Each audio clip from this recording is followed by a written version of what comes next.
On the night the Berlin Wall came down, people did not just watch history. They rushed it. They climbed it, chipped it, danced on it, and tore pieces from it with bare hands. But here's the strange part. The wall that had seemed so permanent, so brutal, and so heavily guarded did not fall because of a battle. It fell because of confusion. One press conference, one mistake, and a city that had been split for nearly 30 years suddenly cracked open. So how did that happen so fast? Why did a wall built to trap people collapse in a matter of hours? And why did the entire Cold War world realize, almost at once, that something far bigger had just changed? To understand that night, you have to understand what the Berlin Wall really was. It was not just concrete. It was fear made visible. After World War II, Germany was divided, and Berlin, even though it sat deep inside East Germany, was also split between the East and the West.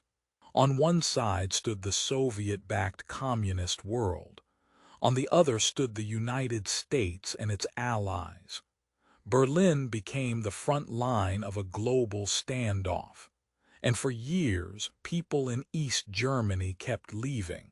That was the real crisis. The communist government saw the steady loss of its citizens as a threat. Doctors, workers, students, families, they were all slipping away into the West.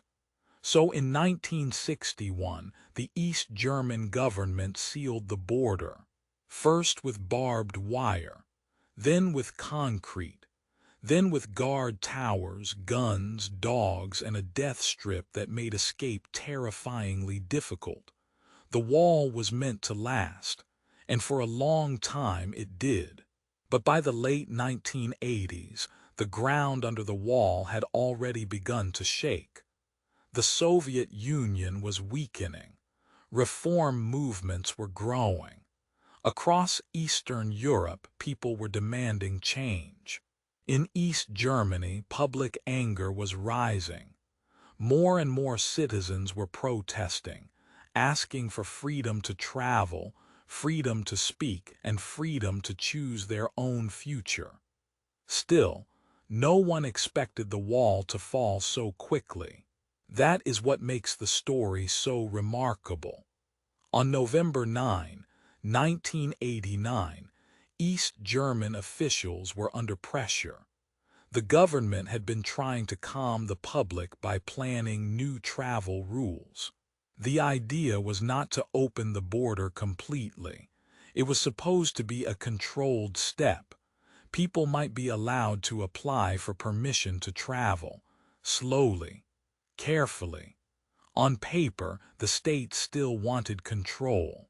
But then came the moment that changed everything. At a televised press conference, an East German official named Günter Schabowski was asked when the new travel rules would begin. He seemed uncertain.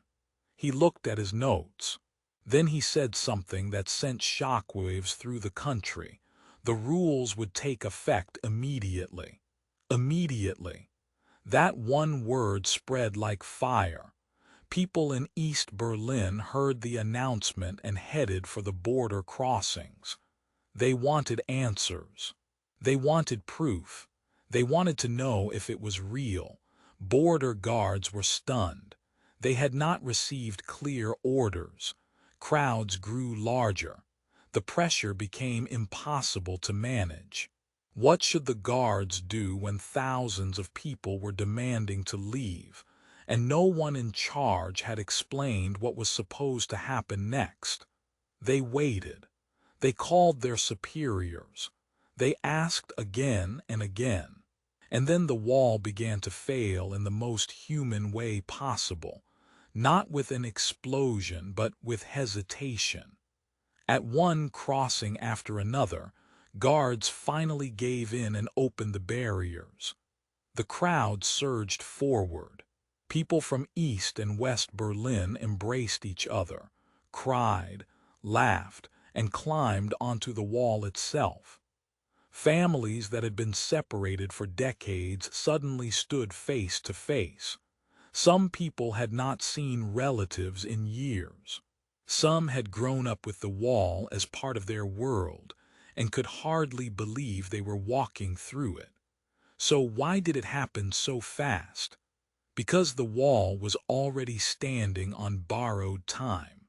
The real force was not the press conference alone. It was years of pressure, economic weakness, growing protests, political changes across Eastern Europe, and the loss of belief that the old system could hold forever. The announcement did not create the collapse out of nowhere. It simply opened the door at the exact moment when everyone was already pushing on it. And that is the deeper truth. The wall did not just fall because one man misspoke. It fell because the government had lost control of the story, the streets, and the future. Once the people understood that the border might be open, they acted immediately. Once the guards saw the size of the crowd, they realized force could make the situation even worse. And once the first checkpoint opened, the rest of the wall's power vanished almost instantly. The biggest revelation is this.